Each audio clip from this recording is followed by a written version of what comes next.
안녕하세요. 매일신문 이수지입니다. 지난 26일 이재명 더불어민주당 대표가 공직선거법 위반 사건 항소심에서 무죄를 선고받았습니다. 정치적인 혼란이 이어지고 있는 가운데 윤석열 대통령 탄핵 반대 집회가 전국에서 열리고 있는데요. 저는 지금 울산 탄핵 반대 집회 현장에 나와 있는데요. 국민의힘 장동혁 의원님과 만나 이야기 나눠보겠습니다. 안녕하세요. 네, 안녕하세요. 네, 오늘은 이재명 더불어민주당 대표의 2심 선고 결과에 대한 이야기를 먼저 여쭙고 싶은데요. 최근 이재명 더불어민주당 대표가 공직선거법 위반 사건 항소심에서 무죄를 선고받았습니다.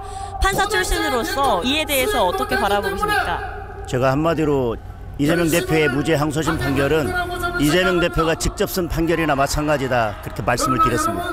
결국은 한 땀 한 땀 이재명 대표가 주장하는 대로만 바느질을 한 그런 판결이라고 생각합니다. 지금 이 판결에 대해서 국민들로부터 조롱거리가 되고 있습니다. 판결이 희화화되고 웃음거리가 되는 순간 그것은 더 이상 판결이라고 할 수 없습니다. 대법원에서 반드시 바로 잡혀야 되고 바로 잡힐 것이라고 생각합니다. 일각에서는 법원이 사실상 이 대표에게 유리한 판결을 내린 것이 아니냐는 비판도 있습니다. 이런 해석에 대해서는 어떻게 생각하시는지요?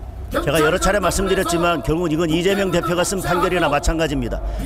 여러 주장들이 있었고 검찰의 범죄 사실에 대한 증명, 많은 증거들이 있었지만 결국은 이재명 대표가 주장한 것만 전적으로 받아들인 그런 판결이라서 아마 국민 누구도 납득하기가 어려울 것이라고 생각합니다. 네, 또 한편 재난 예산과 관련해 정치적인 공방이 이어지면서 이에 대한 우려도 나오고 있는데요.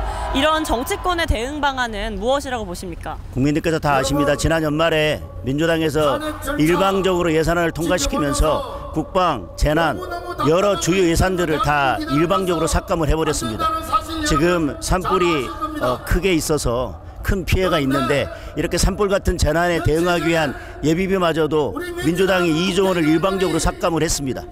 이런 민주당의 예산 일방적인 삭감이 지금 후폭풍으로 오고 있는데 민주당은 각성하고 추경이 있다면 이런 재난 예산부터 다시 원상 복구시켜야 된다고 생각합니다.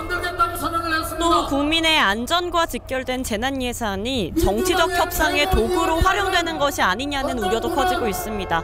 이런 상황에서 정치권은 어떻게 반응을 해야 된다고 생각하시나요? 재난 예산이나 국방 예산 같은 정말 대한민국의 존립에 꼭 필요한 것, 국민의 생명 안전을 위해서 꼭 필요한 예산들은 정쟁의 대상이 돼서는 안 된다고 생각합니다.